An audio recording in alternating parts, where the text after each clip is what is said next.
windows. It had like a cathedral top Edward on A. them. Unangst Jr. Yeah, that's right, they took that out in the middle, right under the center. So his thing. sister, they lived on one side and the Ernst lived on the other side, and his sister married. Married an Jim Ernst. Ernst, yeah. Now, that's the Ernst that were up on County Line also? They lived at the farm? No, Okay, different Ernst. yeah, they're on Coffee Town. Coffee Town Road, Uh-huh. and my uncle's family had a farm on Coffee Town, but down a little further from where they are. What do you do with those people say? Have to find them.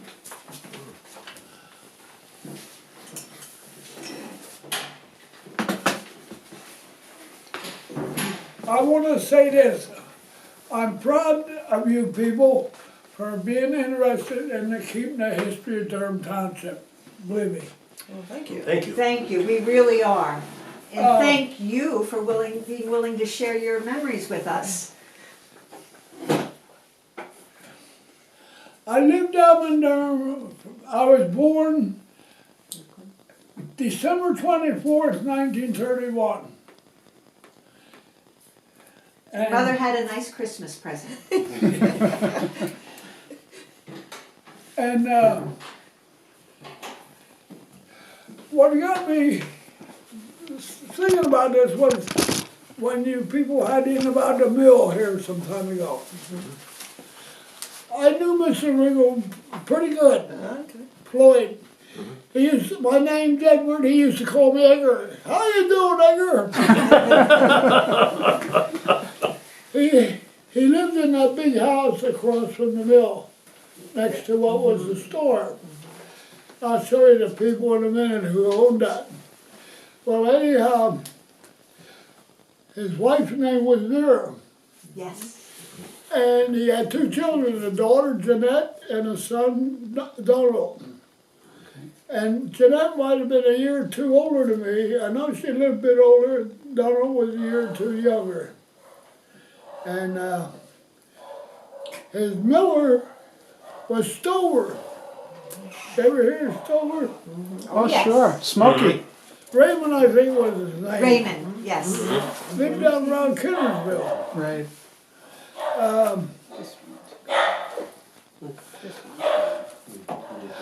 Did you know that every year Mr. Ringo ground feed for the Jewish people in New York?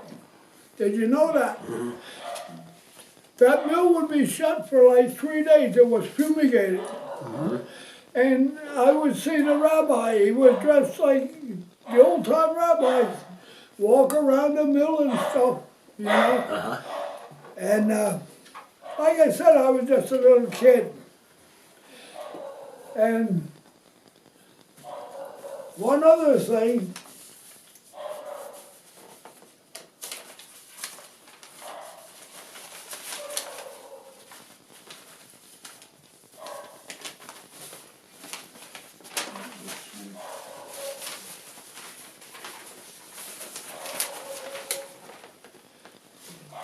Oh, yeah. that train used to run. When it would come, it would stop right across the road. It run across right before you get on the bridge. To go over the bridge, that's where the tracks went. And it would sit there and they'd unload or load. And it only went one way. It went one way, I think it went frontwards going to Wrigleyville and backwards because there was no turnaround around. Oh. I used to enjoy that. And When did that stop? When did it cease running? I think 1935 or 6. Okay. I know it didn't run later than 36. Okay. Uh, So you were around 5 then? You were around 5 years old then yeah. when it stopped? I used to, like in the wintertime, I'd look out the window. I could see right down there, you know. I'm curious, Mr. Unangst, when the mill was operating and running, was it noisy, like you lived nearby? Could you hear the mill from outside, or the sound was all just inside the mill? It wasn't noisy. I mean, not If you went in, it Even was. inside, it didn't think it was that noisy. Really? Yeah. Like one thing, like the second floor, they had, you seen those chutes? Yes. Where boy, you could slide down them real good. That's great, that's great. How would you know that? And you didn't have to worry about splinters either because there were none. Wow. Because the bags would have tore, you know? Yeah. So, Did you slide down Did you slide down that sliding board that's on the steps? yeah, Yeah. yep. Yeah. Well, my dad worked for a while for Mr. Riggle. Eddie Litchard did. Clint Wolbach Wolbach. for a while, that I know of, you know. And let me show you a picture. May I ask you, when your family, how long has your family been in Durham or this area? And where did your ancestors come from? You're gonna get this. You know, the cutoff road that goes from Kinder over to Unangst? Chestnut.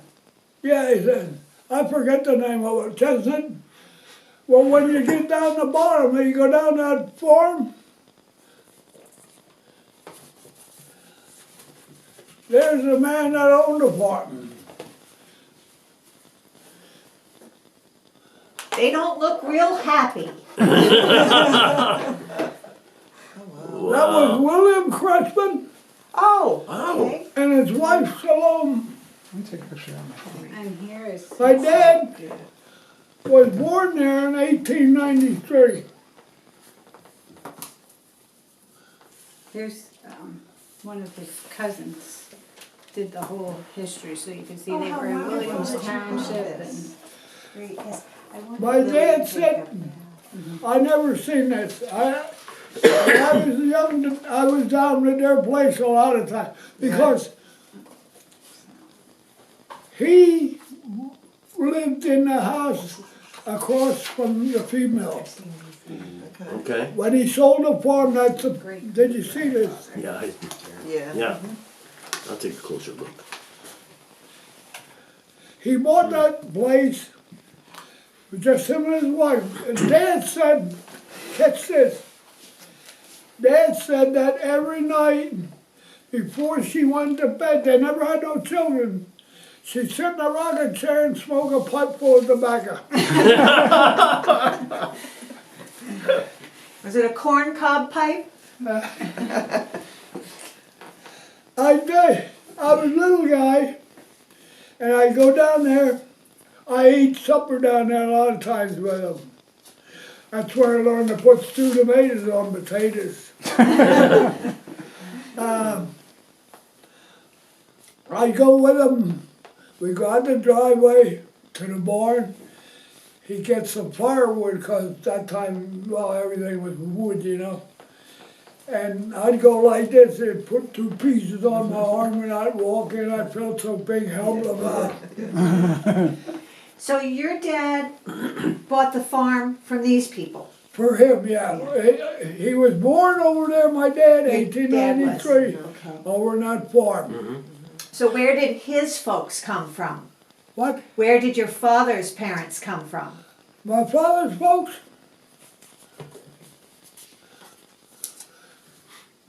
How wonderful you have these pictures. Show me which ones. That's my grandfather, Uh-huh, Abraham. okay. Abraham Unangst. And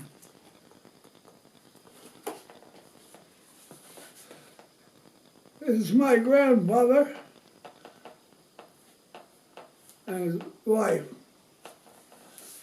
In the back. This was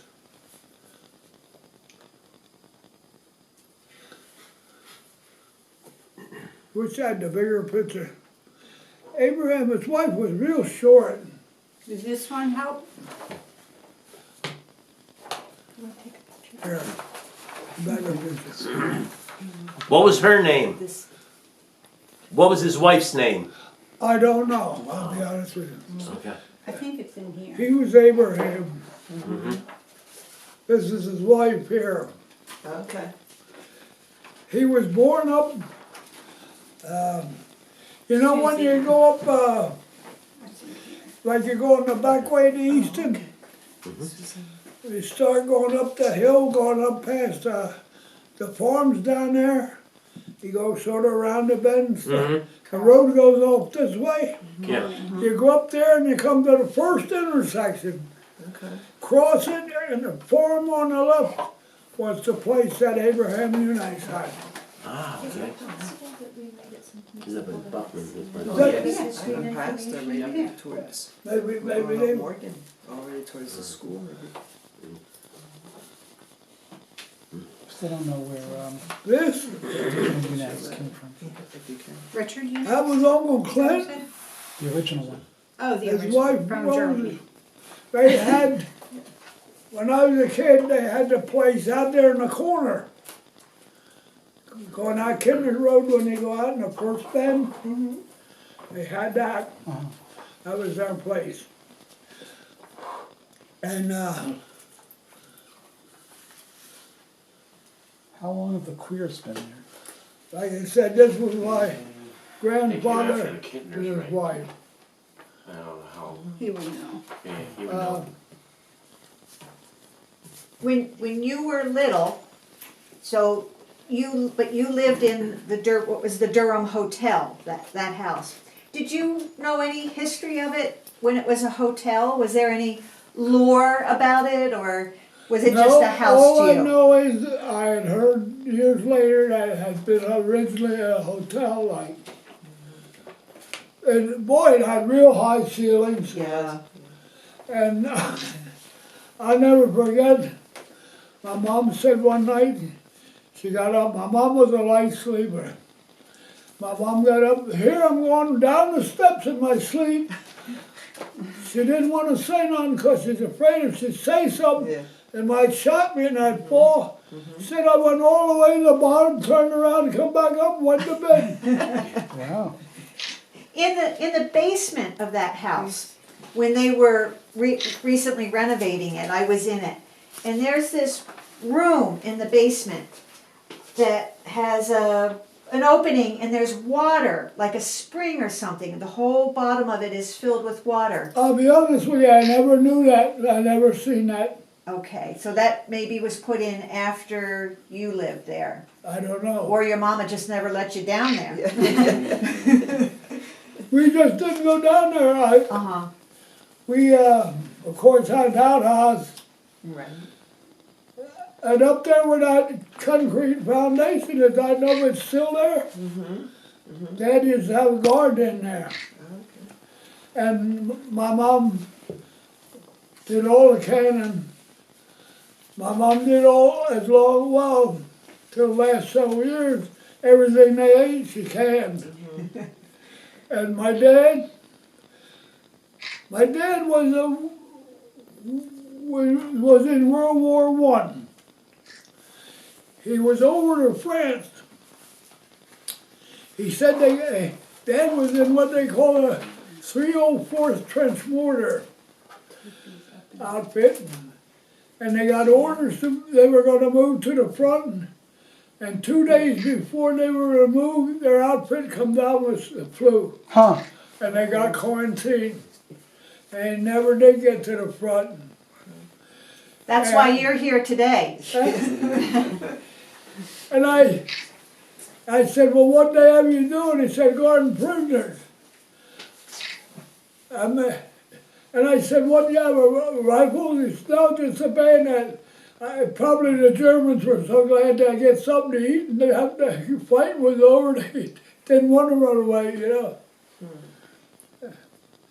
Now, I was in the service, too. I was in the combat engineers during the Korean War. And I was, So you were a CB. no, I was what they call combat engineer. I was trained in explosives. Oh. And I did some explosive work before I even went in the Army. Ah, You have all your fingers? When I got out of high school, I worked for Claire Hershey. Does that ring a bell? Sure, Claire Hershey? in Springtown. Yeah. okay. So, we were doing work up in 2nd Avenue in Bethlehem, 2nd and Main Broad Street, putting in a sewer line for a doctor. And we got down about 5 feet. We had to go 110 feet from the house to the alley. Wow. And we got down and hit solid rock limestone. And boy, it hit jackhammer. Anyhow, Mr. Hershey went down to town. Could he blast? Yep, but only half a stick at a time. Well, he had a fellow working for him by the name of Joe Culp. And Joe had done farming and had done blasting for to make drainage in meadow. And Joe knew about this. I used to go from Springtown, have dynamite sticks laying on the back floor and caps in my pocket. Boy, that was a note I found out in the Army. Well, anyhow, one day we were ready to blast, and 2 ladies were next door hanging out, watching, talking. And Joe said, "Can we tell them?" I said, "Oh, give me the thing here. We use electrical fuses." And I hit the thing, boom! Hope you guys know what you're doing. A little late. Did you know this, Andrew? David? I've heard it a He couple said of we times. can scan those. Oh. Here's his dad in his army Scanned them. uniform. Wow. How old would he be there? I don't know, do you know how old your dad That's his father. would have been here? No, I don't. Did you meet him? No. They actually lived Down at the end of the at driveway. the end of the driveway in that house when I was growing up. Oh, So when did he die? Yeah, 76. Do any of you understand Pennsylvania dates? he was born in 1883. A little bit. So, I Do went you on understand campus Pennsylvania during- Dutch? Oh, Well, maybe you do, So not during me. World War II. When you go into Springtown, the first church on the right, Mm-hmm. Yeah. the cornerstone, about this big, smooth, about this, and about that long. On there it says Evangelical College. Okay. That stands for Evangelical Church. Okay. Is that So the, that's still Salem in United Pennsylvania. Salem Methodist. United Methodist in Springtown. in Springtown? Yeah. Is that where you went to church growing up? Yeah. Evangelical College. Evangelical College. Yeah. Mm-hmm. And I can talk pretty good Dutch, understand it pretty good. I'm not a real efficient with it. But my mom said one time, I learned this because they were talking Dutch, they didn't want me to know something. And that's how I learned it. So, did you ever hear anything about Will Dunner's store? Which Will store? Donger's? Will Donner. No, we know Mary Walter's store. Will Dunner's is a store that was Melchior's. next to the Regal place, the home. Okay. Oh, Right okay. across from Okay. Pierce's office. The Greek Revival I General Store. I can't tell you what the fellow's name was, but I remember you could go in there and buy shoelaces. Oh, it was one of those, you know, those. I remember one time, I don't know what it went down for. He had one of those poles, and he went up, way up, Yeah. squeezed it, got the box down. That's actually, do you know Karen Crotts now? She was Karen Helwig's farm down here. Her mom, If you've ever seen grandparents this, were the Will Donners. Well done. That looks interesting.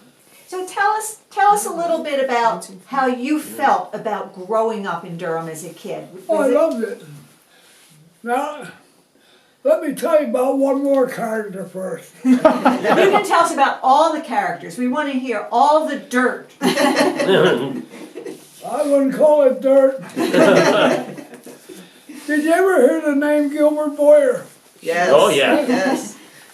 Well, a lot of people thought he was cuckoo. I'll tell you, Gilbert and me got along like this. Gilbert, when I started working for Hershey, I was only 17. Me and a fellow by the name of Charlie Schruntz lived in Springtown, worked for Hershey. And for about the first 2 summers, we had quite a few storms, and we did a lot of roof repair. And I was up on his barn roof, me and Charlie, and I looked around and I said to Charlie, holy smokes, look, here come Gilbert with a branch, leaf sticking up his back. That sounds like him. And I said, Charlie says to me, he believes in hexes. I said, well, years later I went to work one day, and that was a period when I had a branch sticking in my back, walked into the superintendent. He never said a word, but he said to my neighbor who we rode together, he bought my dad's house when Dad moved out down here, Al Raw. He was from New Jersey. And he said to Al, what was up with Ed this morning? And I said, oh, he gets funny streaks. Well, Gilbert, a lot of people thought he was nuts. And I tell you, there was a period when I belonged to the Lions Club out to Springtown. And one night I went out to a meeting and I was late getting there. And I could see in the window the speaker had already started. I thought, well, I'm not going in now. I'll take a slow ride home. It was raining. Not downpour, but raining. And so I thought, well, I'll take the road down out to Durham, the dirt road. I got down to Gilbert's, and here he's standing in the dark. Paper bag on his head like a baker, you know. Burlap bag around his waist. Yes, that I saw. Had 2 sleeves on that he cut off a coat.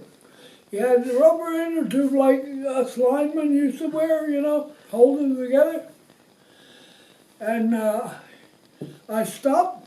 I said, oh, Gilbert, come over. He took a look. He said, oh, it's the rabbi. I had a pretty big beard that time. Oh, it's the rabbi. I said, get in the car. Oh, he said, I'll get it wet. I said, if you don't get in, I won't talk to you. So he come around, got in. We talked a little bit. I said, now, Gilbert, we knew each other for a long time. I'd like to ask you something. Go ahead. When people go by and see you dressed like this, don't you think they must wonder? And he looked at me and he got a smile on his face and said, of course I do.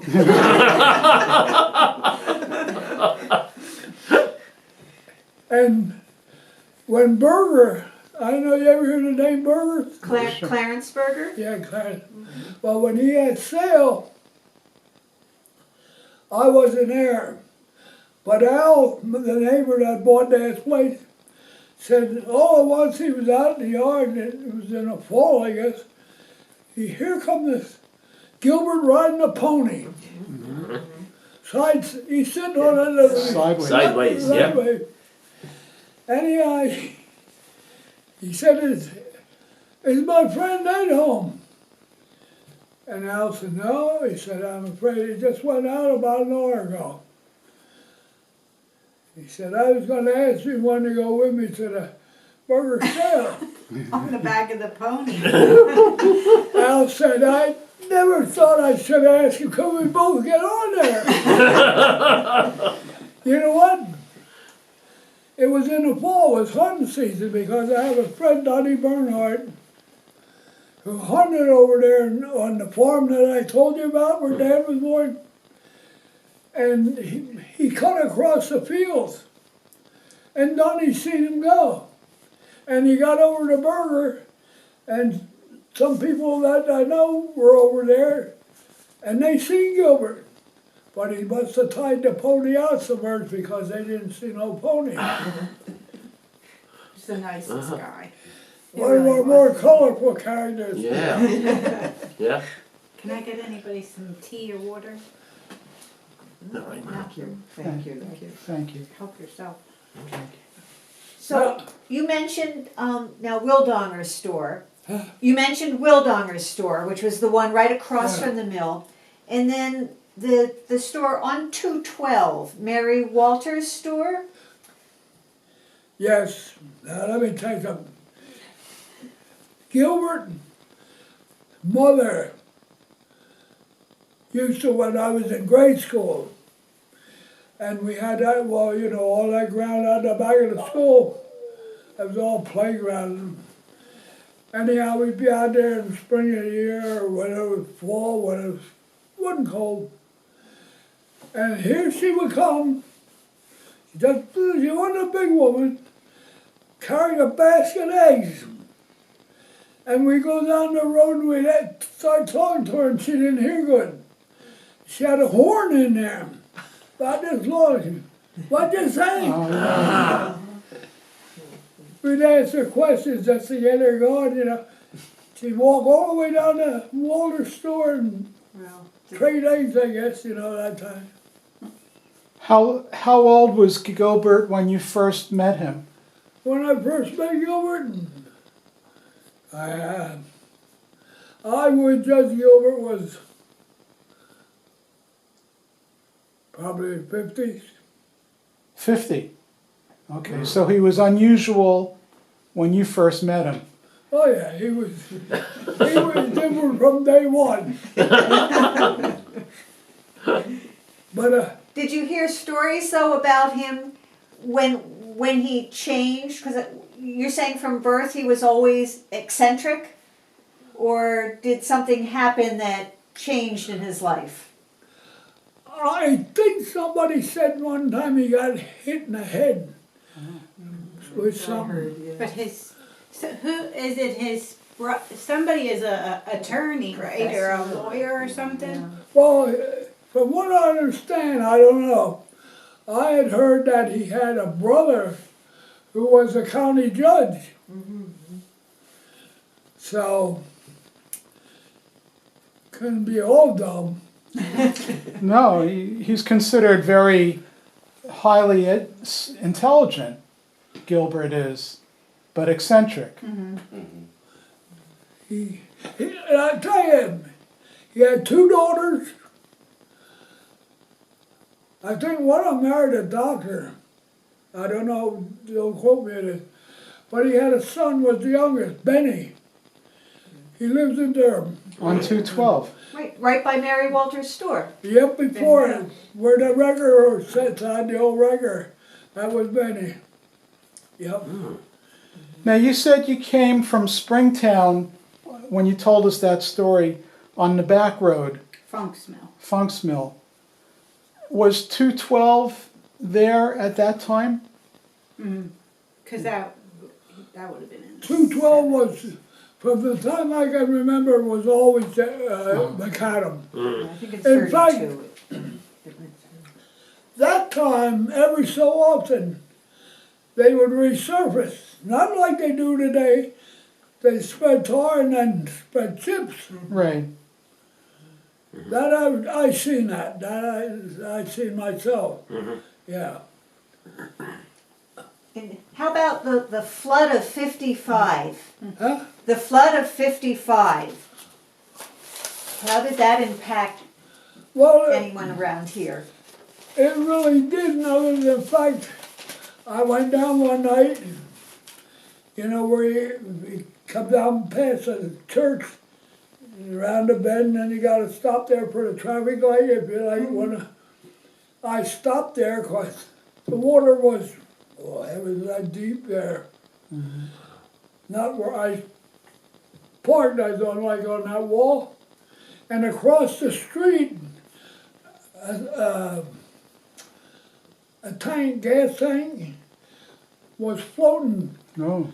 It was up like a torpedo, you know, and I said it this way, it was this way. And all it was, it broke loose. And it went. You know, the gas was coming out, you know. Yeah. That's about all I know about the flood. Really? So people in Durham didn't go down like to Regalsville and the people who lived along? My mom did. to She help worked and- for Dr. Worrell in Springtown, and they did a lot of help down there, nursing. Service in the military? He said he was in the Korean War, the engineer. Let me tell you a little more about myself. I started working when I was 10 years old. Why'd you wait so long? my dad started when he was 8. Believe it or not, there was a fellow lived on a, what do you call that road cuts across? Chestnut. Chestnut. Yeah. By the name of Fink, his last name. I don't know what his first name is. He did truck farming. Down there, when you go out Lunenburg Road, the first farm on the right, he had that property in there. And many a time, George Purcell, who lived neighbors at Durham that time, I wasn't living at Durham that time, I was living out here. But George and me worked for me, and sometimes we spend all day dusting cabbage. Oh, wow. Boy, That's a lot of cabbage. Dusting for those, the cabbage, weevil, Yeah, moth things. the worms, Yeah. cabbage worms. then the next summer, Earl Nicholas, you ever hear anything about Nicholas? Well, you know Gary. Lots of them around. Some good, some not. He could tell you stories about Was Gary. farming a big farm out here. And Earl said to me, "Eddie, how about working for me?" I said, "What doing?" "Driving truck." I said, "I don't know how to drive." He said, "We'll teach you." So, Now, how old were you now? This 11. 11. So, that first summer, this was when they pick up bales. And I'd get in and sit in and I'd move over, the driver would come in, put it in gear, creeper gear, set the throttle depending on how thick the bales were, and pop it in like low and jump out. Right? Then I'd just steer. By the end of 2 weeks, I could do that myself. I was 14 years old when I drove. Earl Nicholas had a Chevy truck, 2-speed rear, dual. Drove that across the Wriggleville Bridge more than once to pick up feed at the train station. Right. Come back across, waved at a cop, he waved to me. Who was the cop? Oh, I don't know. It was for the bridge commission. Oh, that one. Yeah. Where Yeah. trucks should go. Well, speaking of cops, I hear you did a stint of enforcing the law in Durham. Is that correct? 1 year. But The one and only Durham Township. I'll tell you Yeah. what, I gave it up for a simple reason. State police always said, "We're as close as your phone." Well, had no radio in the car, nothing.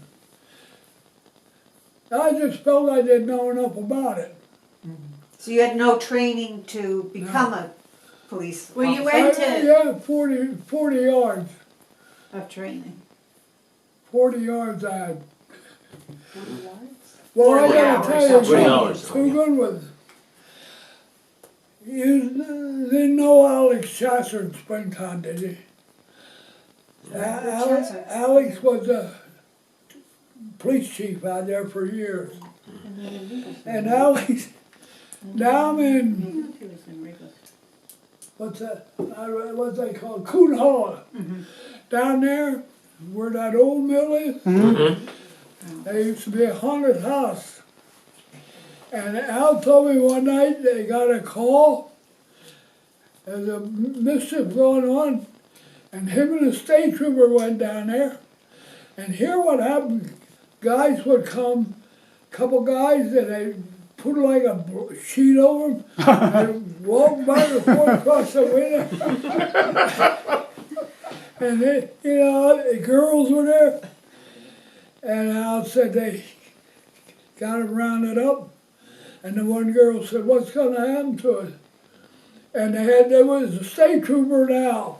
I don't know which one, I guess it was the state trooper, said, "We're probably going to put you in jail." And she passed out. Well, there was water right there. And Al said we brought her around. And she out she went again. And, boy, we were scared. And another time, Gene Shaver, does that name ring a bell?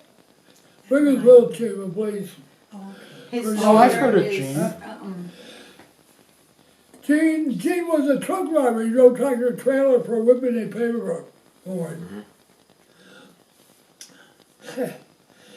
And Gene wasn't a very tall guy, but Gene liked to scrub. He could scrub. And that time, Friday night, the Triangle sometimes would get a little rowdy. What's Bowman's The Tavern? Triangle, that's what was Oh, where the Triangle. Bowman's North is, Yeah. yeah. Well, one night, Jane told me one night, they seen this car driving around, a bunch of young guys in it. And here it's about midnight, and the car was up by the back street there by the cemetery. And, you know, By where the Lutheran church. back on of the top church hill. there, Briggsville. And so Gene said, I stopped, went up to the car, and he said, "What are you guys doing here?" And he said, the guy said, "You can't do nothing with me, I'm a teenager." And Gene said, "You know what, sonny? You're right, you're one smart little bastard." He said, "No," he said, "I'm going to tell you something. You don't get your ass out of here, I'm going to pull you out of that car and kick the living shit out of you." He said, "Boy," he took off. His daughter is Sue, that's the manager at First. Matthias. and- Oh, Matthias, yeah, yeah. That's Yeah. his daughter, her Jean. Oh. So when you were chief of police for that 1 year, did you carry a gun? Oh, yeah. Did you ever arrest anybody or have to do? One night we took a fella down to jail. He was Down in Doylestown? Was that where the down jail in was? Doylestown. And the fella was a cop in Riverville, Billy Armstrong. His folks owned a hotel there for a while. By the bridge, that hotel, Armstrong. He was like the other cop in Riverville. And he went with me. And Bill was driving, I was sitting in the back with the guy. I said to Billy, it was after about 2, 3 in the morning. I said to Billy, "Don't waste no time. You made it down to Doylestown jail in 12 minutes." Get out of What here. was he driving? What did the guy do? Why was he going to jail? Well, I don't know, to tell you the truth, he didn't know nothing, he couldn't get nothing out of him. So he's like a vagrant? Yeah, that's why he was going. We went down the next morning, got him out, took him down to Sam Lichtenberger. You know Sam? Oh, yeah. And sent him on his way. Now I gotta tell you a good one. I wasn't always an angel. I don't believe that. Rarely was he in. When I was in school, you know, Old Durham School, before they modernized it, burned coal. Right. And Sam did something that they teachers would never do, took care of the fire.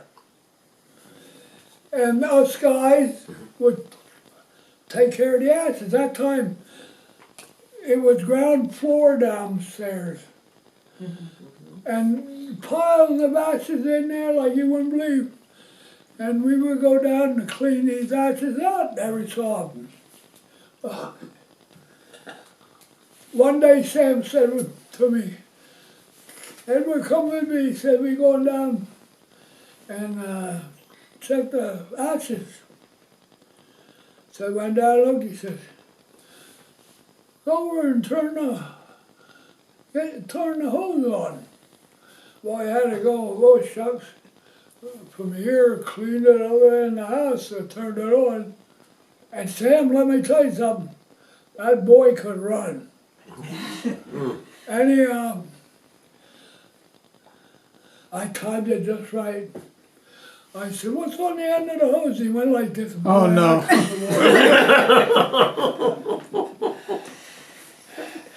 Boy, he come running after me. I went out the back door there. I'll tell you what, Sam and me got along good together. I helped build his garage when he built that new house up there. You know where he lived at the end? Sam used to live down in Durham. Then he built that house right before you get to where you go down you come down Gallows Hill, you'd go across the road. That house, that first one there, the garage, I helped build that. I was working for Homer Stock at the time. And Homer's wife was a teacher? No, Mary was a different story. Different story. But when you were at the Durham Elementary School, that was grades 1 through 8? Yes, it was. Did you have a favorite teacher? Or a terrible teacher? No, No? I'd say I got along good with all of them. I had a Mrs. Monoggle, I'll never forget her name. 1, 2, 3. And we had a woman and a man, like 2 teachers in 4th and 5th grade. That was in the middle room. Upstairs was nothing at that time. And then 6th, 7th, and 8th, Sam taught. Yeah. And then you went to the high school, which Yeah. was Then I went to Knockemixon. Yeah. Yeah, that time you could go to either Easton or Knockemixon. Oh, you had a choice. Huh? You had a choice Yeah. for high school. And what year did you graduate high school? 49. 1949. And his sister was the first class of Palisades. Uh-huh. To graduate from Palisades. 50, 51 or something? 53. And was there a school bus that took you from Durham to Knockemixon? Yep. See, if you went to Easton, you had to furnish your own way or figure out how to get there. Right. Now, as I told you, that Fink I worked for, he had 3 children. Bob Fink was, he was Jimmy Quick. I say Bob was his oldest Ruth. Today, Bob would be 94 years old. Probably gone by now, but anyhow, he had Bob, and then he had a daughter, Mildred. She lived in Ringville. Somebody from over that way married her. And then the other daughter was in my grade, in grade school, by the name of Jeannie. But like I said, they went to Easton. Mm-hmm. And I gotta tell you, like I said, I wasn't always a saint. When I was in high school, I always wound up getting a part in a play. And we were having play rehearsal one day. We had a guy by the name of Gene Tierney. He was a teacher, and he had conducted a play. And we were up there, and the girls were arguing where they wanted to go after the play. And one of the girls gave me a big paper bag and said, I dare you to blow this up. Well, I did. Boy, and it made a racket. He wasn't a big guy. Boy, he come running, jump. That stage must have been this high. He got up on there, come back, grabbed me, slammed me against the wall. I thought he was going to hit me. And he said, you go down and see the boss. He met the principal. Well, I went out in the hall and I know I bumped into somebody and I was there talking to him. He come out and said, I thought I told you to go see the boss. I said, I don't know nobody by the name of the boss. You were a wise guy. Did you notice? Well, I made them work for their money. You should tell him about when you graduated when he didn't call your name. The year before I graduated, there was a fellow, William Jenkins. He lived in Wrigglesville. They didn't let him know that he didn't graduate. Had him up there and never gave him his diploma or nothing. Well, I was in the agriculture course, and there was only 4 of us.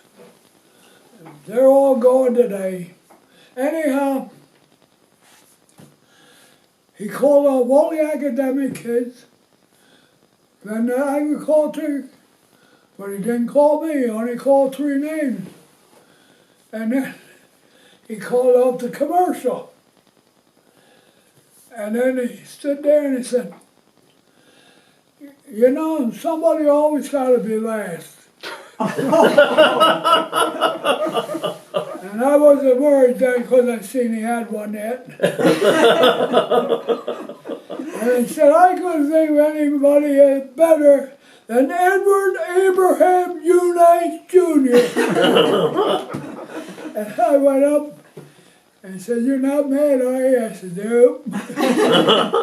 You stood out because of that. Probably everybody remembered that. I gotta say this. I thank my Maker for my young days. I thank him for my whole life. Because when I went to service, like I said, I was in the engineers. And I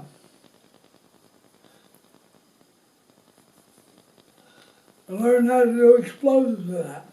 Well, when I was in the service, I think his explosive career started with the bag. You like that sound? when I was in the service,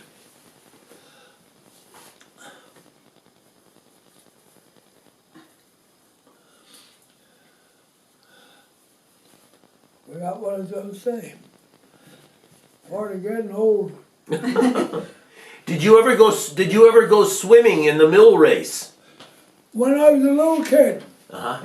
Now I don't know, hey, I can't swim to this day. They said when I was a little kid, and I read already where little kids can swim, they said I swam like a little fish. My dad, he swam in the race. Yeah. But then you forgot how to swim? Who, He me? sinks to the I bottom. never knew, well, what happened when we moved away from down in Durham. During the Depression, then the war came, didn't have extra gas, you know, to run it here and there. So, When did you move out of the village? When did you move out of the hotel, the house in the village? I was, I'd say about 4th grade, so About 10. probably about 9 years old when we moved out here. And we didn't move out, his dad built this later. We lived over the first house when you're going in on the corner. Oh, I got to tell you about that.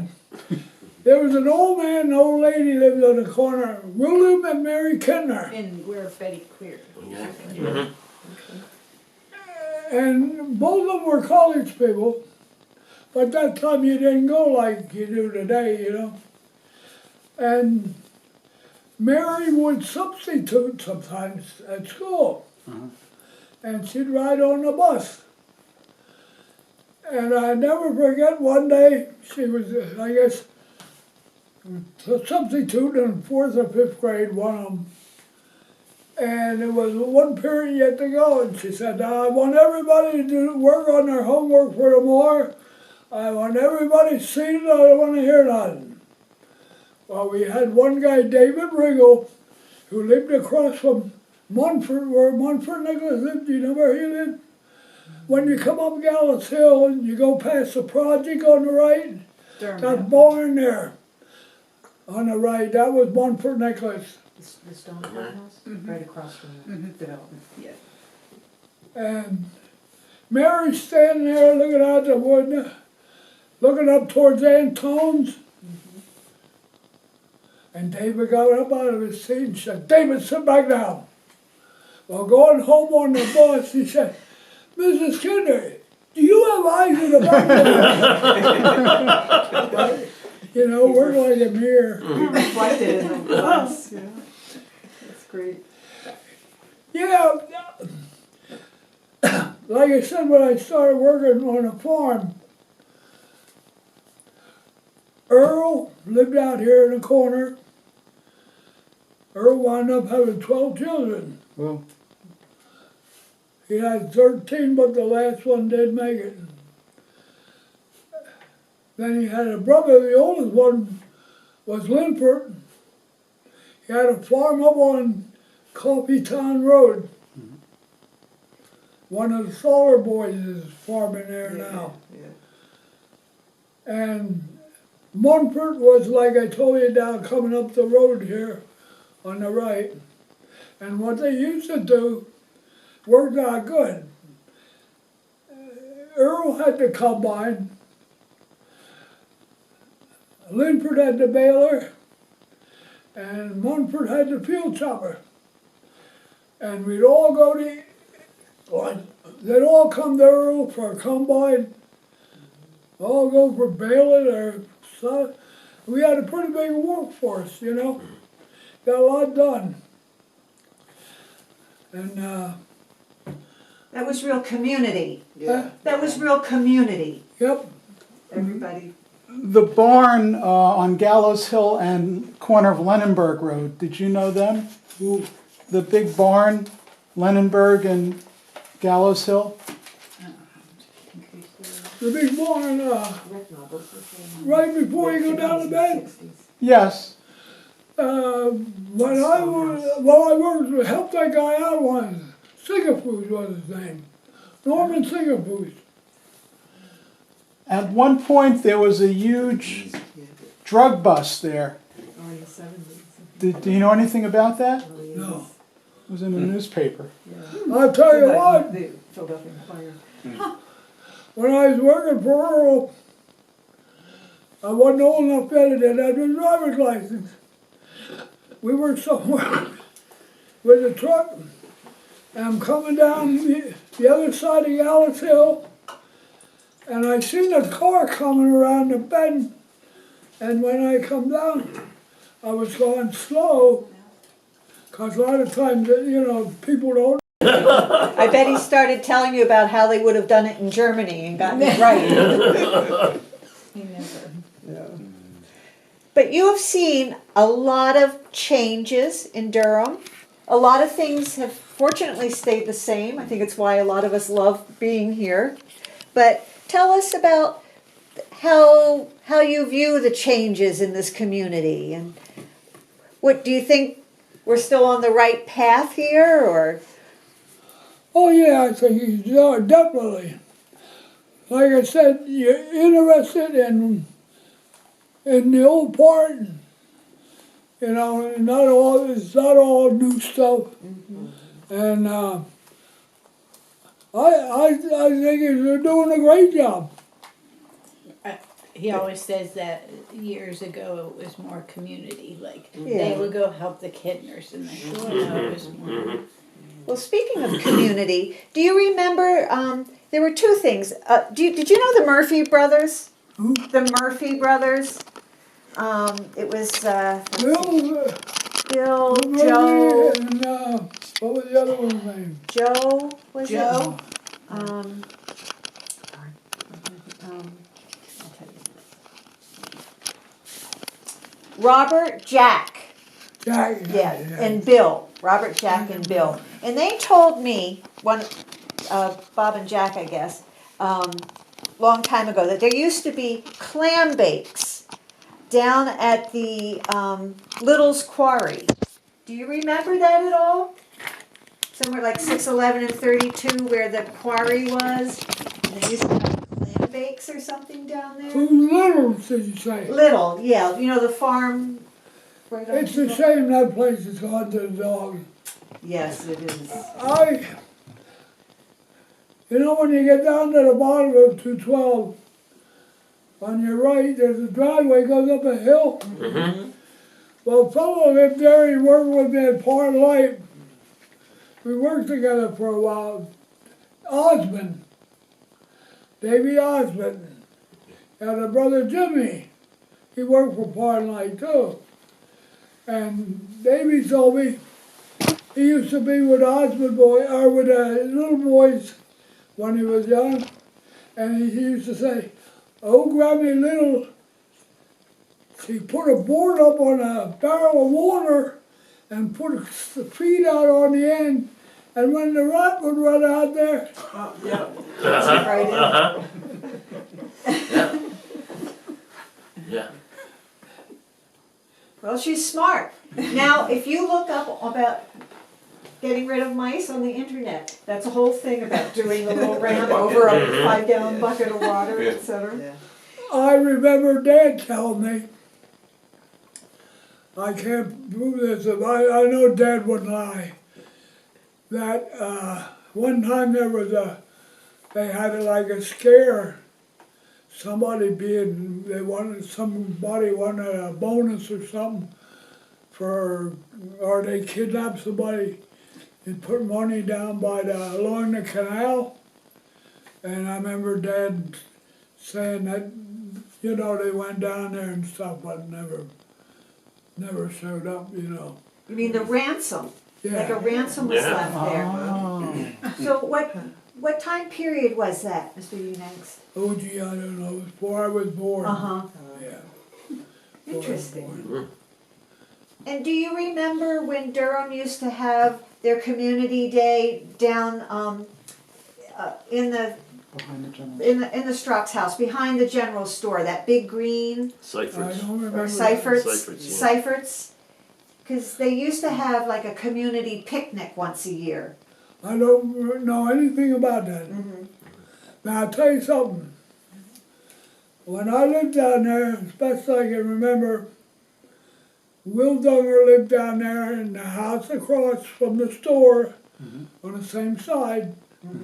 Then he had the store, then Floyd Riggle. Then the house up on the corner was Joseph.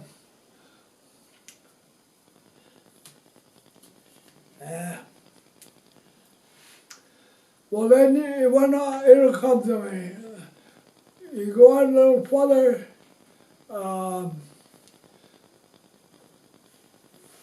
Seifert lived there, Bill Seifert. Right. Yeah.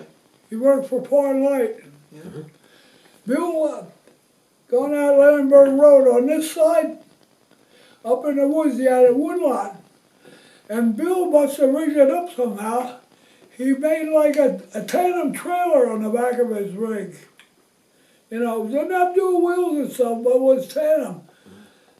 And Joe Keeper was on the corner. That was his place, Joe Keeper. And they had a boy they had like adopted, raised. And then there was Art Fry, the high hopper beggar. Next place. Then was what was his name? He was a preacher.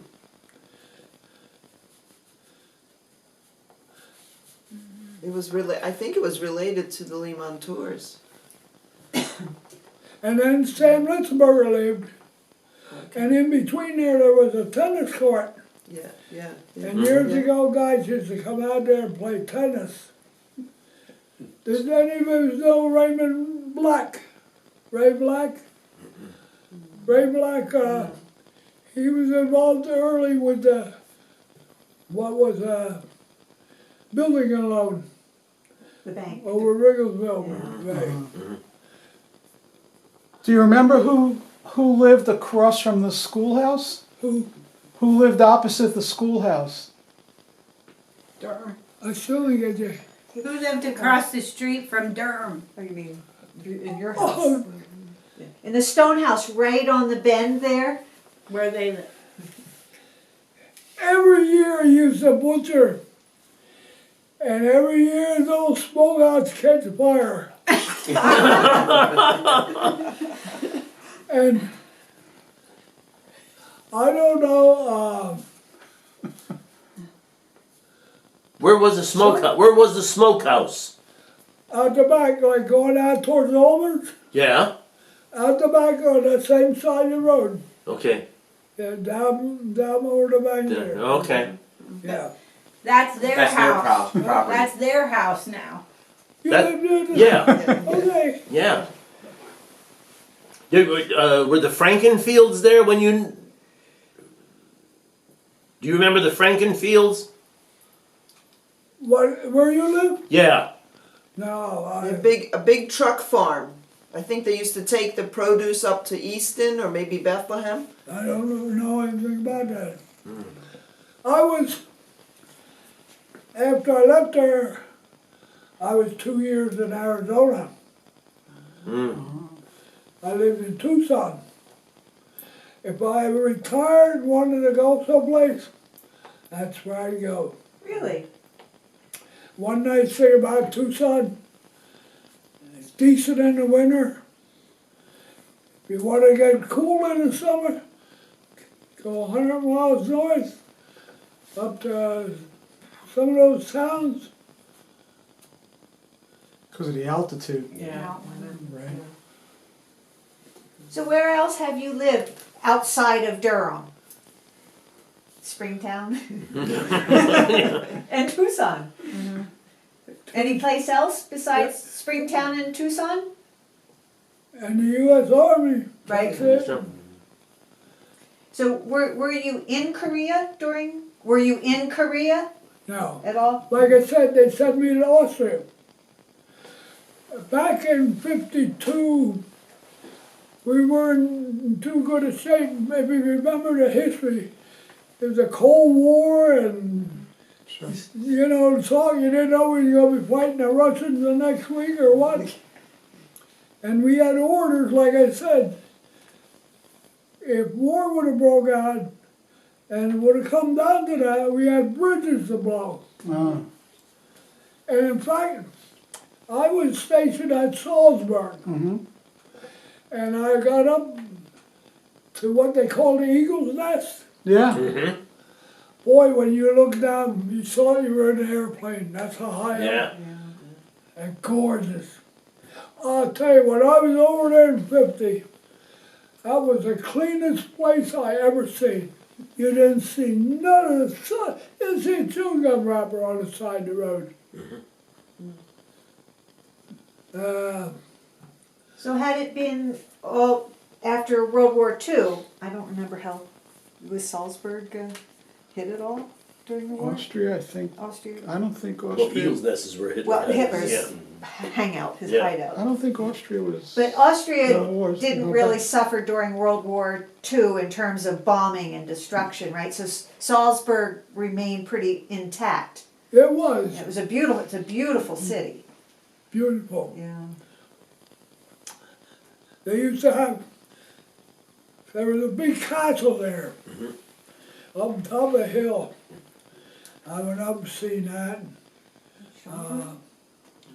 When you went up the Eagle's Nest, do you remember the road that went all the way up?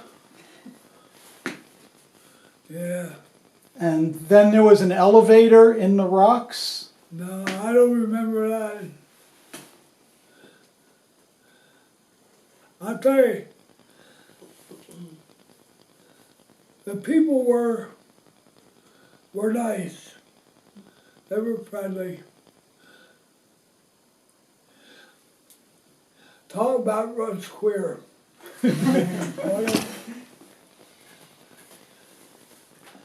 Russ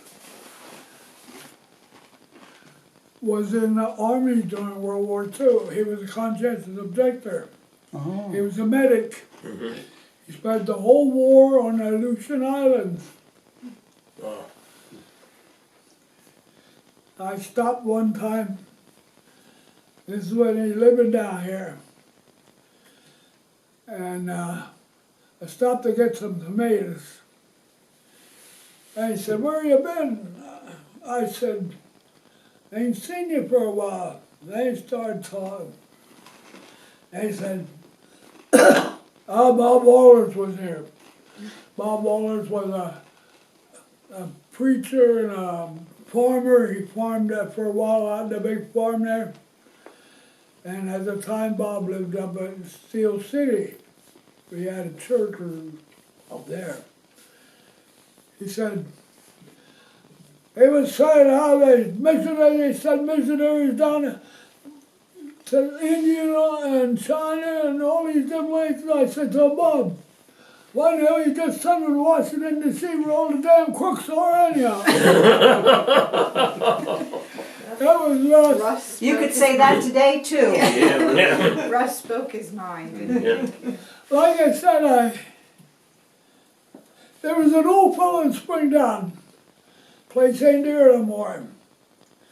And I think it burned down eventually. Charlie Beeler. Charlie Beeler was never married that I know of. He was a tinsmith. And he was a nice guy, quiet, slow. He come to church once in a while, always had like penny candy he'd give to the kids, you know. And Dad told me he used to go, this was with Dad as a kid, he'd come around in horse and buggy and sell tinware, cookie cutters, whatever, you know. Charlie Beeler, a nice guy, Charlie was. And how long ago was that when he was selling the tinwares that he made? He came back 1800, late 1800s. Yeah. I've got a question. Is your wife's name, what was it? I don't know. Your wife's name. Shirley, Was she involved with the flower club? no, No? not that I know. No. Shirley, Okay. Shirley was from Northampton. Okay. Shirley Ruth Cromer was her name, maiden name. Shirley was a nurse. How did you meet her?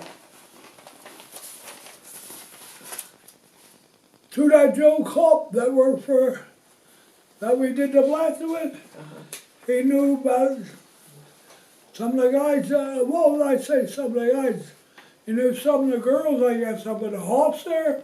Off hospital. And he told That's me where and I she was went up nursing training. That's how it went. And you had how many children? Me? Now we get the real dirt. Yeah. Just Can I have a just- better one? It'd been funny if you said two. Well, Trey did that. Shocker. That would have been a story. Ancestry. Shirley and Shirley one had his eight young children. lady said that Okay. she's his Her mother had 4 boys cousin, and 4 girls. There's no, so Oh, unless wait. somebody's hiding something. 3 boys and 5 girls. The last name was Cromer. And one of the boys, Earl, he was the middle one. He was in the Marines. He was over in the Pacific during World War II. Is your dad buried at the Durham Cemetery up here? That's right. And is there a Martha May? Martha May Unangst? That's his sister. Okay, and she's buried there too, right? Mm. And I think I saw three. And his, tombstones. yes. Jacob. Jacob Jacob? is his grandfather. Yeah. Jacob's your grandfather. Yeah, and Lily was his wife. Right, and Martha May's his daughter. And then he had a sister that passed away. And there's right after. That's a stone up there, Lily Helen. My mother's first child. Only lived about 3 weeks. And Jacob, I think he had a son who only lived to be about 12, right? A young, Yeah. Yeah, yeah. George. Right, George. Oh, tell them the story about, I forget who it was, but they opened the grave back up. No. Oh. Dad said somebody was, there's a plot up there, but weavers. Grandpa's wife was a weaver, and somebody got buried down there because Grandpa didn't have a plot yet up at Durham. And when they opened the casket, Dad said the person was just like the day they buried him, and that quick. Deteriorated. As soon as air hits it, yeah. Wow. So it was really sealed. Wow. But why did they open the, I think they moved him. I have no idea. maybe just to confirm it was who they thought? When Grandpa, I guess when his wife passed away, he bought three plots up there. He's on over here, and then one over here was for his daughter, and one here were by Dad, Mom, or. Was the cemetery and the church separate back then? I don't know.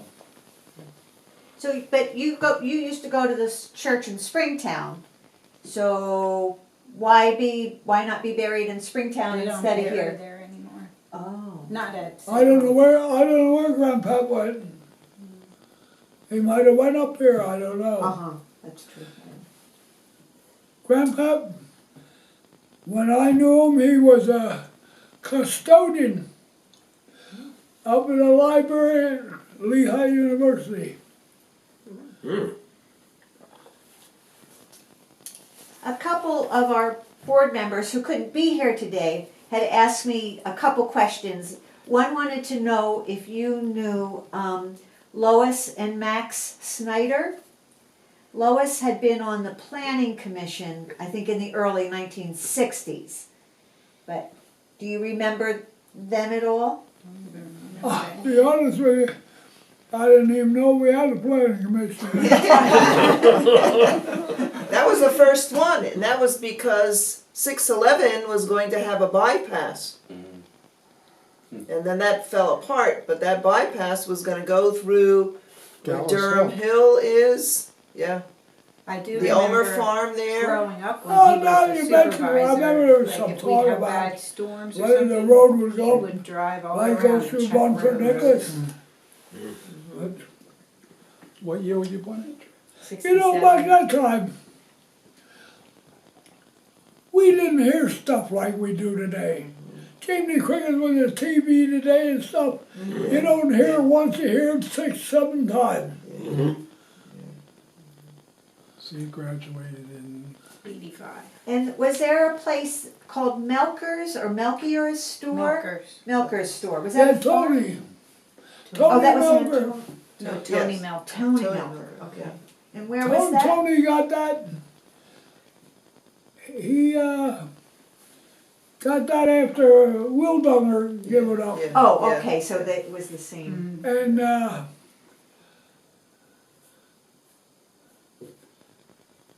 Tony was raised by Charlie Melker. Dad said, Charlie lived, you know when you come down 412 at the stop sign before you get to Springdown Bridge? That big house and barn there and Yeah, everything. yeah, Charlie lived there. Ah, And Dad said when the train run, Charlie be out the outhouse and he'd wave and toot the horn. Later he lived next door to the Springtown, what was the store? Oh, yeah, right in town, yeah, the glass. Fellow by the name of Harold Stoneback owned the Springtown store when I Stoneback. was working on the milk truck and that. In fact, he had a coal stove, and I guess I was working for Russell Hess that time, and I redid his coal bin, because it was like self-feeder, you know. Was coal the usual fuel that people use to heat here? Coal? Back that time, coal or wood. Not oil. No, So did you do a lot of wood chopping when you were a kid? no, No? like a lot of ashes. What year How, did you how do graduate? you, 64. No. Or 84, sorry. how did you get involved in carpentry? Well, through Mr. Hersey. Okay. I'm glad you brought that up. He come to me. He said, you got a job? I said, no. He said, how about working for me? They all went to I the said, same I don't church. know nothing. He said, we'll teach you. So I worked for him for 3 years. And I did everything from dig a ditch, well, till I wound up doing finish work but I overstocked at the end. Anyhow,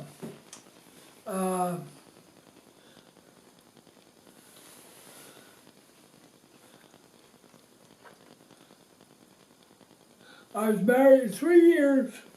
I got married. Well, I worked for him 3 years, then I got married. I needed a place to live. That's when I went on a farm. I worked for Wilmer Johnson. I lived out the corner house there, in that little house. Before you go around the corner. Worked on the farm out there for a year. Then this was back, I got married in June of 50. 51, Uncle Sam come for me. My wedding anniversary, I was down Fort Belvoir, Virginia, the first year. So you were drafted? Huh? You were drafted? Yep. 2 years? And, That's what we're hearing this. well then, when I come out of there, I went to work for Homer Struck. That name ring a bell? Yeah. Sure. Homer I'd worked for a while for Hershey. And Homer was a good guy. Homer lived to be what, 97, 8? They were in the big stone house right in Springtown, weren't they? No, that's Was the it porch, or is that a different Yeah. struck? Yeah, They were that's in the a house different- right behind the church. Right behind Salem. behind and Salem Methodist. United. Oh, okay. He's not the guy that did the work for us. Homer built this house Yeah. Oh, for okay. him and Now, when I went to service, I got overseas. Believe it or not, I did mostly carpenter work. I helped finish building the guardhouse. Me and another sergeant, we made boxes for TNT. All the boxes were pretty busted up. And then of course I got out, when I went with Par and Light, I did carpenter work there. I was in what they call a substation, and we worked with the heavy stuff. I worked around 230,000 volts. Whoa. Because he's qualified for When New you would Jersey close the power line. switch, and this is no load, This is like a hot bus here, and a switch gonna pick up a pencil. You'd see like a streak of lightning and you know what? I say this is safer than being a lineman because you gotta have everything dead. But I mean, they do work that stuff hot with helicopters and stuff Yeah. today. But anyhow, we did a lot of construction. I built form after form, and we set steel after steel. I worked with a guy, I liked him, Lou Crozier, lived in Phillipsburg. He was a World War II Navy man. He's on the USS Texas. Lou said we always work together, especially putting steel up. And Lou said, try and get your end first, it's easier. And one day he said, I shouldn't have told you that. So, anyhow, we built, I don't know how many new subs. But And when you first started, you were at Gilbert, right? yeah, I started down in Gilbert Gilbert. plant.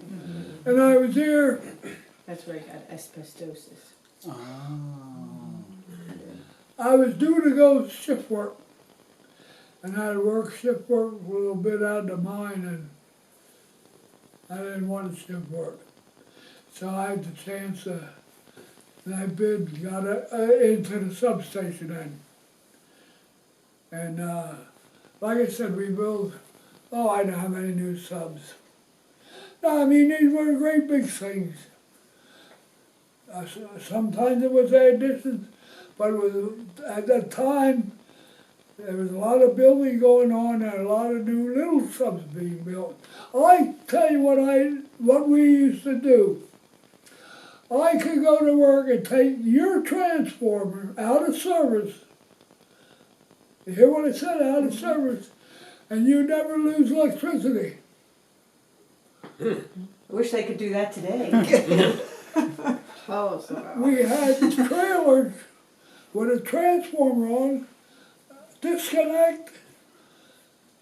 First thing we do, go in and hook up transmission, that 5000 to the switch. Then when we were ready, we had cables that were going to feed out of the breaker out to the line. Now that's dead yet. Then we go check what the voltage was in the one that's feeding you. We go over quick and set the voltage the same on this one. When we had that set, we dumped the one in there. And now this one was fed.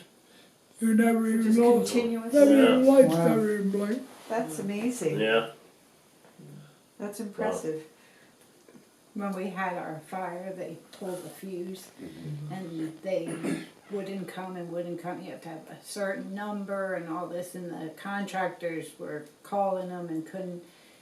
I finally called like the emergency, when your lights go out, and they sent 2 crews up, and the one guy knew him. Oh, I wow. said, my dad said, if he had hot sticks, he would shove it back in himself. And he said, who's your dad? And I told him, and he looked at this young guy, he goes, push it up, he knows what he's talking about. Really? Yeah. Choose up goats. Yes. We had goats Ah. over there. And my dad loved those little goats. He'd be there milking and they'd jump up on his back, jump on. Yep. Like I said, as far as I'm concerned, I had a good early life, and my whole life was good. I'll tell you something. I worked for Pond Light 29 years, Really? and guess what?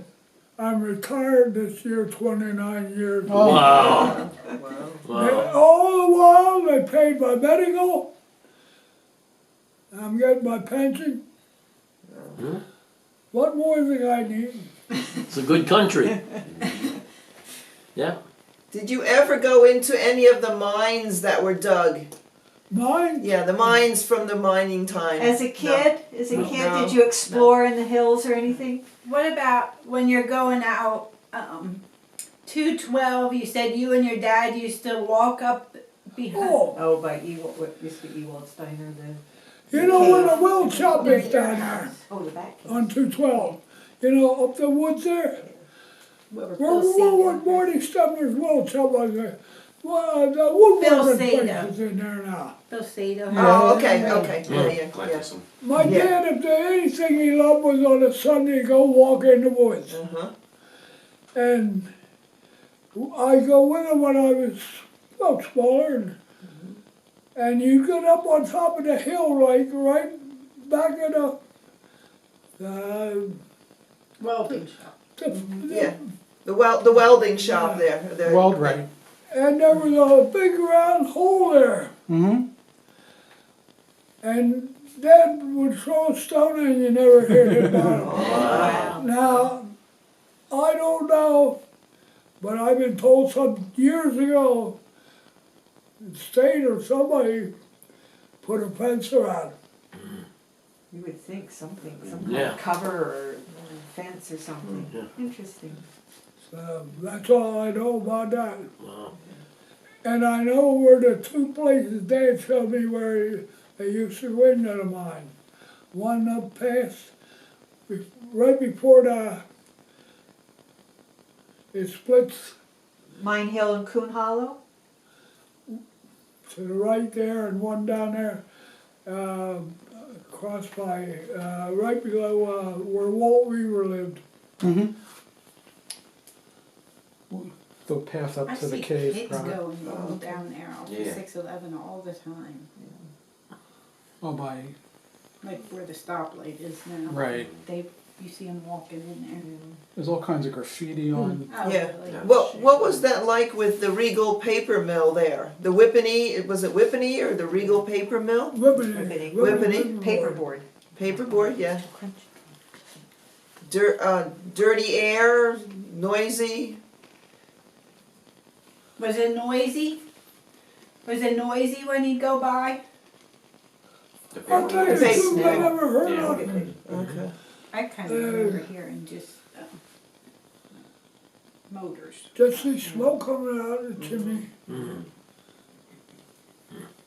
And down on Red Bridge Road, and I don't know exactly what years, but there, for some short period of time, there was a soda manufacturing called Sparkle Plenty. Do you recall that at all? In fact, we have, somebody gave the Historical Society a bottle, an empty bottle. It was a guy named No? Brandolfi, Steve ring no bell. Brandolfi, who, and it's where Dick Johnson lives now, I think. Yeah. Maybe That they told him Getting that. back to I think he knows the fellow that owned your place when I was Yeah. in school. I don't know, I can't prove it, but I seen him one time come up the road. He was sort of leaning out the door. Somebody said, every once in a while he'd tie one on.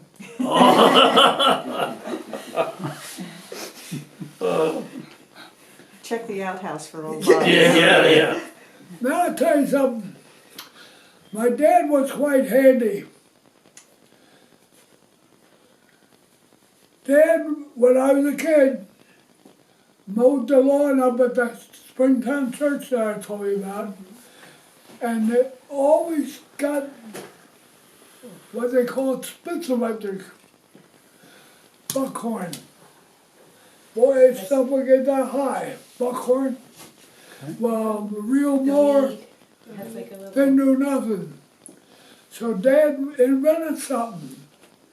Took a set of carriage wheels, mounted a piece of wood on there about this big square, put an old wash machine motor on with the shaft going down, drilled and stuck an old sweeper handle in the thing, run the brakes from there to the handle, the first one had two single blades. One went this way, one went this way. And one time we had this thing going down in Durham when we lived there. You know, there used to be a big shed there. on that property. Like here's the house, over towards where Ral lived. Remember that big building Yeah, there? yeah. Well, it's like like a barn, almost, Yeah. yeah. Well, we was out in front of that. Joe Kiefer was the guy who had a place on the corner there. And Pop had this thing running, and geez, lucky nobody got hurt. Blade came off when it flew across the road and knocked the hedge off about that big diameter. Oh my God. Whoa. I'll tell you, it worked perfect. Except for it So didn't. after a year or two, Pop got smart and he took a piece of mow machine rod, had 3 cut knives, 3 this way, and he did something, I mean, he didn't have to worry about stuff coming off no more, but with it being 2-wheel, you had to watch what you were doing, so if or it was digging around. Dad often said, you'd be surprised how many cars would stop and look. Pop said one day, I wonder if I didn't invent the rotary mower. Yeah. Did. Did you used to go to Gilbert Boyer's house? Did you go to Boyer's house? Yeah, On the corner of, Funk's Funk's Mill? Mill. So did you used to go to Boyer's house? and visit him in the house, he's asking, before it, I I think it never had a was fire inside. and No? sort of collapsed. Oh, And then he Willie Kinder, when I was a young kid, was the assessor, Okay. tax assessor. And that time, every year he would go around. And a lot of times I went with Will. And it was, we go up that way. Willie had no Hudson. Mm-hmm. Over on Hudson. And we'd walk. He didn't drive it from place to place. We'd walk, Did the people like having you come and reassess their property? Or did they chase you off with a shotgun? We got I shot don't at know. one time snowmobiling, him and I. Both of Willie and Mary were college educated. Now, I don't know. Back that time, I think a lot of schools were only 2 years. Now, my dad, his sister, Martha, you heard of the Academy in Wrigglesville? She went there. She used to go. When my dad started school down the schoolhouse down here, she trotted along, and I said once, what she goes for? She said, pick stones out of the way, Fred. Well, she was too young when she got out of the academy, but not too young for New Jersey. So she moved to New Jersey and taught over there. She married a fellow from New Jersey. Oh. That's where the Phillips come in. What else you got? Well, I think we've covered pretty much most of the points that I was, had sort of outlined. I guess what would be nice if you would just sort of maybe sum up in, a little philosophical capsule. You've lived a long and really fascinating life. And sort of what you would tell future people someday when all of us are gone and this is recorded and someone's going to go to the Durham Historical Society site and see this interview with you. What words of wisdom would you like to leave the future with? You might be afraid you asked that. Well, I'll tell you what, Don't have kids. I would say this. Be thankful for all your blessings. There you go. Amen. Yeah, Timeless. Yep, yeah. Yep. and that's it in a nutshell. We really appreciate all that you've shared with us Like I today. said, there was something on the tip of my tongue, but I can't.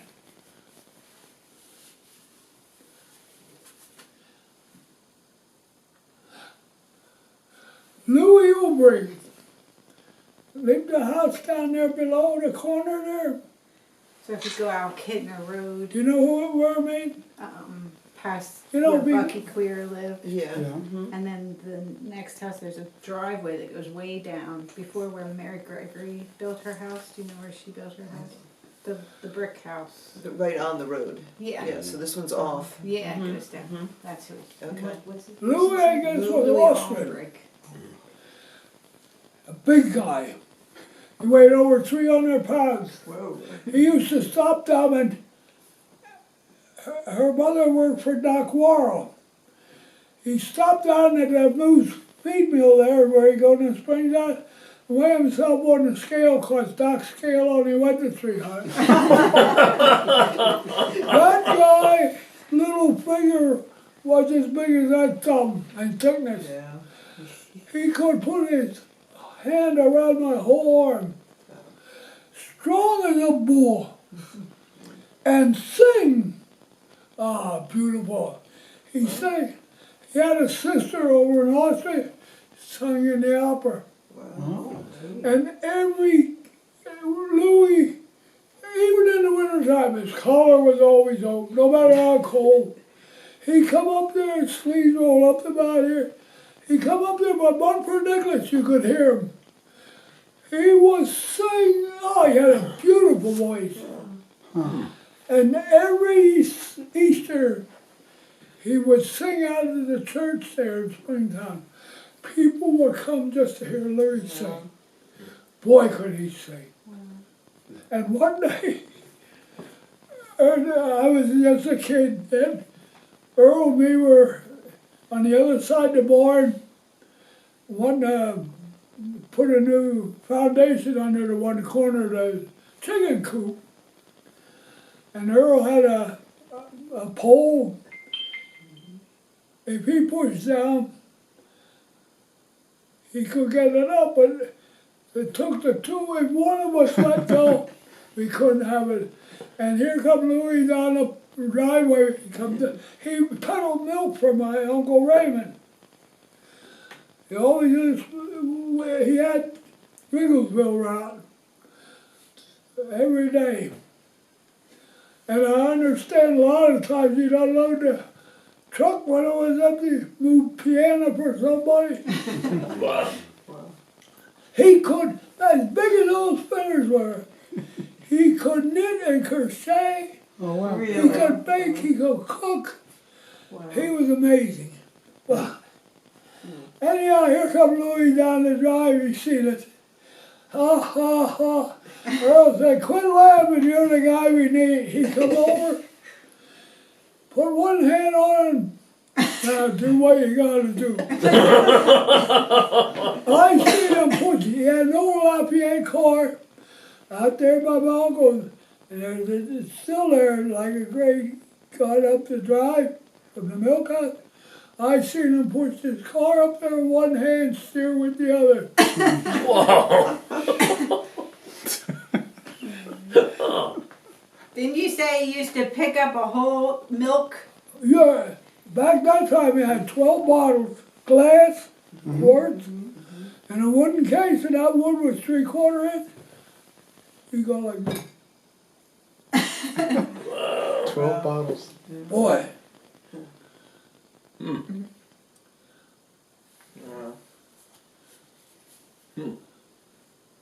Back Great then, there were stories. a lot of people that would come from New York and have summer houses here, like across the street. My grandparents would take care of the property when they were in New York.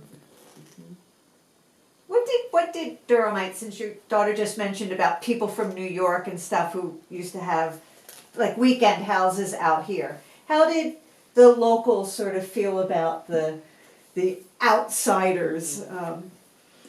you mean the transplants? Transplants and weekenders, you know, people with the weekend house. But City people. Years ago, it was like Years ago, people were okay with it, right?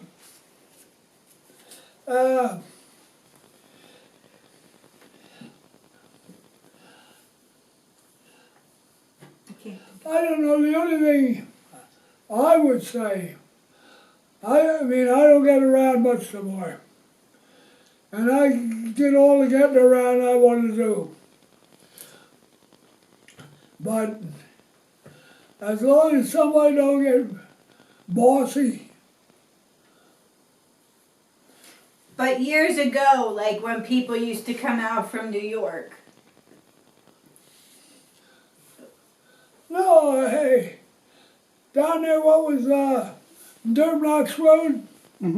If you're going up here off of Gallows Hill, and you get down there to where that farm is, was a farm and a house, people from New York, when they first come out, I remember I was a young fella, only Mary Kinder down here had a telephone, one of those, long or short.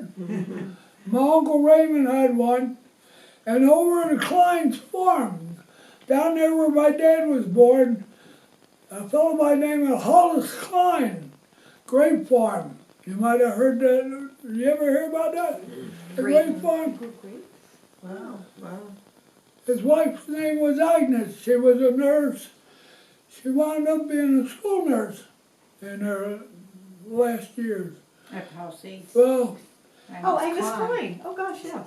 That's, people come out, I knew Aggie well. I can't think. This one lady, there was two ladies used to come down to Mary Kinder to use the phone because there was no phone back that way. What the heck? Dora was her name. She was, I swear, as pretty a woman as I ever laid behind her. And I'll tell you what, she only passed away maybe about 2-3 years ago. I talked to her when she come out and sit there in the porch. Still a friendly person. They would come out on Durham Road, that farm that has the pond across the street. I think it's for sale now. But they would, like the whole families would come out from New York. She was always there. You also mentioned Fink, the name Fink. When I went to what was your high school, but that was now a elementary school, Nakamixon. Yeah. And when I was there, the principal was Joseph Fink, I believe. His name was Fink. Joking. Yeah, Joe Fink. And he was the principal for like 3 He different was- schools. He was the principal that said that we got singing nobody better than Edward A. Une. He was the one. That was the one. I wondered if that was the Fink that you were referring to. Bald-headed guy. He was really Yep. bald. Short, bald. I don't think anybody really liked him. The guy before that lived in Wrigglesville. His name was Stiers. Uh-huh. That ring a bell? That one I don't think so, no. He was principal 2 years, and I guess he moved or got upgraded or something. But Joe, he lived right down in Ferdale. Uh-huh, right. Yep. Did you know Mabel Fellner? Yep. Who's that? Oh, Maple. The world cultures teacher at Palisades, who was born, raised, and died in Ferndale. I don't know if she's ever been more than like a 100-mile radius out Wow. of Ferndale. Mabel liked me. She thought I was really smart. Well, then she was right. You know what? Mabel went by the book. Oh, yeah. Chapter. I was always a page ahead of her. She'd ask the question.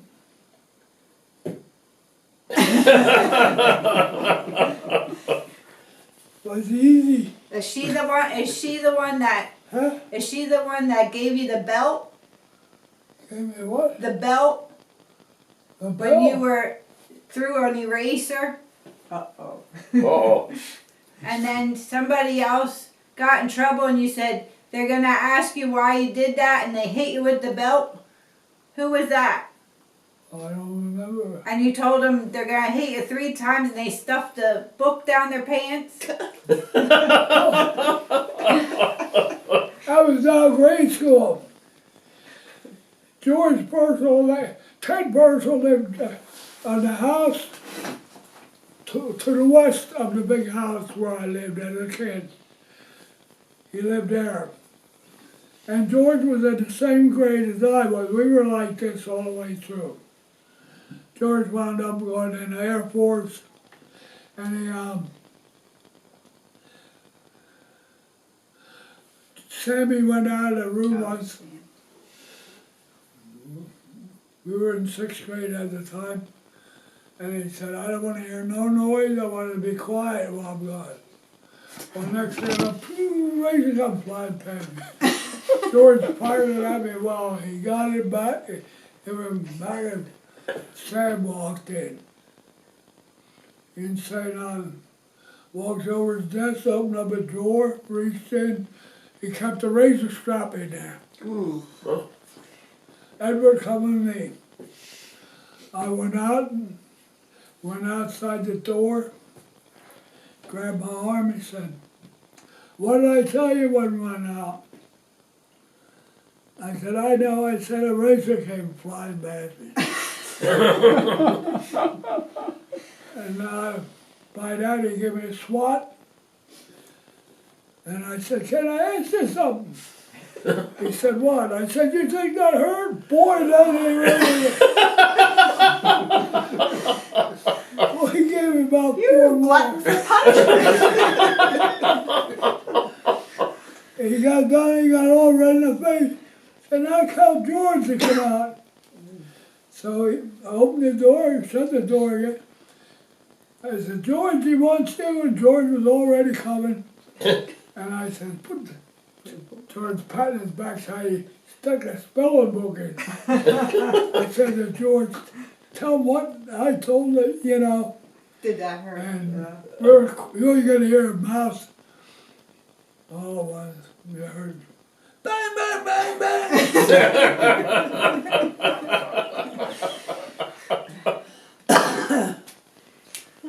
And you know what? We really never hurt anybody. You know, I mean, it was all clean fun.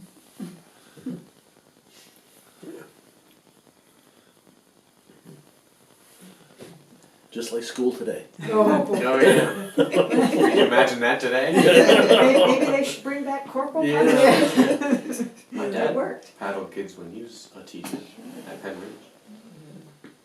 Really? Mm-hmm. When I was younger, I played the piano. Who taught you? Mrs. Unangst, Ida Unangst, and then a little later, her oldest daughter. Her oldest daughter wound up teaching music over at Southern Lehigh. And how long did you play the piano? How long did you take lessons or learn to play? How long did I train? Yeah, for the piano. Well, by the time I was out of school, in high school already, I quit. And then a lot of years after that, every once in a while, I'd sit down and play something. But His sister still plays. not no good anymore.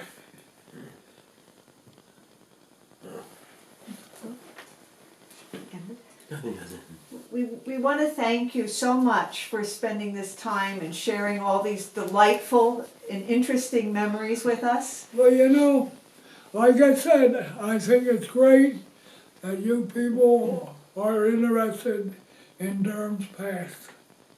Do you have any other suggestions who we could maybe interview also? I don't think there's many left. No, I think he's probably one, if not the only oldest born and living here. Yeah. Because he said about, will drive and he'll say it's so-and-so and they're gone, they're gone. And remember what I said, always be thankful. Mm-hmm. Agree. But Benny Boyer, did you ever talk to him? Just- No, we haven't talked to No, him, have we? no. No. He's the one He's with the gone. ponytail. No. No, No. Oh, the son. just, Yeah. yeah, his son. Yeah. But he has Do you know no- anybody that's living yet that they could talk to? What did Ruth Johnson? Oh, yeah, his cousin About Ruth. a year ago, one of the girls, Dark Claire, she married Richard Fair. Dick Fair You know in Dick? Ferndale. Yeah, he built the house I grew up in. Well, Roy and me got along good. Roy liked to scrap. I mean, Well, Roy and Dick. Darks was still living about a year ago. I talked to her. Doris know. Fair. She had 3 boys. Right. And his, how old is Ruth? Uh, How old is Ruth? Ruth, going on 80, usually going on 85. No, 95. 90. Oh yeah, 90, going on 95. Now, That's what's his cousin. And they, Her dad had a February out there. right off Kidner Road. And you worked for Hershey. Hershey? John Hershey. Claire. That's Claire. Claire, Johnny's father, Father. and Billy's father. And was there a Chris? Chris is the grandson. grandson. That's what, and he still does the same kind of Yeah. work. Yeah. Both, People swear by. Oh, really? Now I get it. well, Yeah. both Strock and Hershey were very well respected. Carpenter and plumbing and electric. We did. The name Fenninger ring a bell? Fenninger's when you went out. Do you know where Russell Hess lived? When you go out, I call it the flats. Out towards Springdown, before you get to Border Road. Yeah, where everybody races along the road. That's the flats of Durham. Flats. Yeah. Yeah. that's I true. never heard it called that. Oh, no, Oh, yeah. my brother used to call it that. Lived on the flats. first house, on your left if you're going out. I worked for him for a couple of years. He was a carpenter. He did a lot of work down Cascade Lodge years ago. And on this side, on the right-hand side, the first house, the fellow, he was I guess, structural engineer. He worked for Beckham Steel. I remember he told me once, I knew him, he was involved in Boy Scouts. I was a Boy Scout leader for about 4 or 5 years at Springtown. And he told me that at that time he'd go around inspecting bridges for, wear and tear, damage and that. Then the next house was Fenninger's. And Fenninger was some kind of big shot up Bethlehem Steel. His wife's name was Mary. And we did a lot of work there. We had built an addition on and stuff, and About Strong. She lived over there. whatever. Mary Strong. No, Strong, Oh, Strong. on Gallows Hill. And then they moved down to a big building place down the Cooks Creek Road, like on the bend of 3 Hills. Strawn. You know the Strawns, right? Son, yeah. Well, they're the ones who had the tennis court, I think. Yes. Up here. When we were referring to the Nuisance tennis court. court. Yeah. Bill Stoughton, Yep. He was a builder. yep, lived up there. And who's that old lady I drove in Springtown? And then he wound up, when he moved, he went to Springtown. Let's see if I can- No, Right. yeah, May. Yes. That's his cousin. How do you know that? Kidding. How'd you know who that is? Because I think we told her to call you.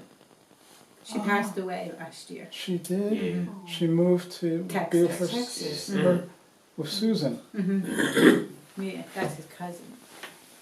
Where did Nina you Mae live before you Beauvais. moved to Durham? I lived in Williams Township, just over the hill, The Williams? next to, do you remember Bandy? Yeah. Bandy's still there. Uh-huh. Yeah. That's my neighbor. Oh. Yeah, and we still My own the sister place lives there. up in Coffee Town Road. His sister lives on Coffee Town. Okay, She's married to Ernst. okay. Uh, See, I didn't know the relation there. There's a wolf there? what's Mark supervisor? What, Williams Township Supervisor. Williams Township, Mark Ernst. Ernst? Yeah, Marker. yep. That's her youngest son, Oh, That's it, okay, yeah. my okay, sister. okay. Her oldest son, uh, Mike, Okay. boy, he's a big boy. And Mike, he's retired now. He had been head of, well, he started out mechanic, and he got the job of charge of buses and transportation. And Wilson. Wilson. Oh, okay. Wilson. Wilson, yeah. And he, Mike said, coming home one day, he said, this apple bounced off my head. What? He had to drive the bus one day. Apple bounced off his head. I stopped the bus, I got up, I walked back. I said, okay, who threw that? He said, nobody said that. He said they didn't have to because all the kids were looking at him. So he said, when I got to his stop, I just kept right on going. He said, when I got back to school, I said, now you come with me, we're going in and tell the principal. So that's how you handle that. And that Mike said, before when he started to get this job, he had to pass a test for the state police up in Bethel for, driving bus and that. Right. And he said, the trooper said, now when I tell you to stop, you'll assume you're picking up kids. So Mike said they drove, trooper said, you gotta stop here. Mike said, I stopped, waited a while, I shut the door, said, I'm sitting there like this. Trooper said, what are you waiting for? He said, I'm waiting for him to get seated.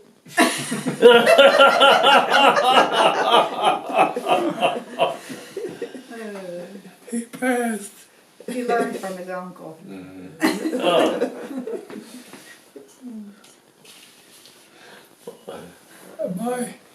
My old superintendent at work, Parlate, he used to say, you gotta have a little levity. Lighten things up. I laugh. Al down here was a pretty tough cookie in his time. Al liked to drink. I mean, I never seen him drunk. But boy, he could put his beer away. And he took me to Manhattan more times to shake a stick at. Yeah. And So what did you Al do used to in say, Manhattan? nice place to visit, but I wouldn't want to live here. Now, where did you grow up? One night, Oh, okay. we were riding together, and Al said, you know what that dumb Swenson did? That was the guy's last name. Harold Swenson was his name. He said, I asked him, he watched the Stanley Cup playoffs. He said, no, me and Marge, that was his wife, watched the spelling bee contest. You never heard such a dumb jerk?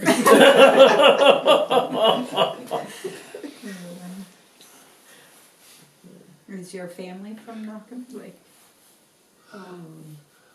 Not really, I mean, well, 50 years or Uh-huh. something, but they were outside. We were down in Lonely- Manhattan. Lonely what's now We were down the bar. Road. oh, okay. Uh-huh. He took me to every part. I was in Chinatown, Little Italy, all over the place. Anyhow, we're down there in the bar section, and I had a cigarette going, and I might have been about this long, and a guy come over and said, "Hey friend, can you spare a smoke?" I said, "Thank you." That was the Bowery. Steve knows all about New York. Steve knows all about New York. I grew up there. And I used to see He's a the transplant. I used to see the drunks on the Bowery, and they'd sleep on the sidewalk and in the doorways. We come up to the Chinatown. Huh? It was so narrow, Mm-hmm. had to pour beers in. Yes. Yes. One cart after another. I mean, on a walk site. One guy might have oranges and apples, another guy have celery, you know. We were in Little Italy. I ate in that place where a couple of gangsters got shot. Umberto's. Yep. Up, ate up on 142nd or 3rd Street, La Fondue. Swiss place. Sounds familiar. Has your father seen 1917, the movie? No, if he doesn't wear his hearing aids, I'll he be wouldn't one of hear it. them. So it's hard in the Empire theaters, State closed Building. captions if you can read it. Yeah. And Al He said, wants to see it. you know, I never was up here all the times I was in New York, Mm-hmm. but we went up all the way up to the top. He reads a lot. Captions. You get That would be a closed- great movie closed for him. captions, and it's not that much dialogue. I Might be think alright that- with his headphones. I think visually you get most of the story, and then if you can Billy, for the captions. have you seen it? No. It's an amazing movie. Yeah, Yeah. it would blow him away. Yeah, Yeah. It really would. I definitely will see it. If you like to read, I brought along a Cook's Current. Ah, We do the, I do the editing and put the Shut it. articles together. And this article I found just recently is from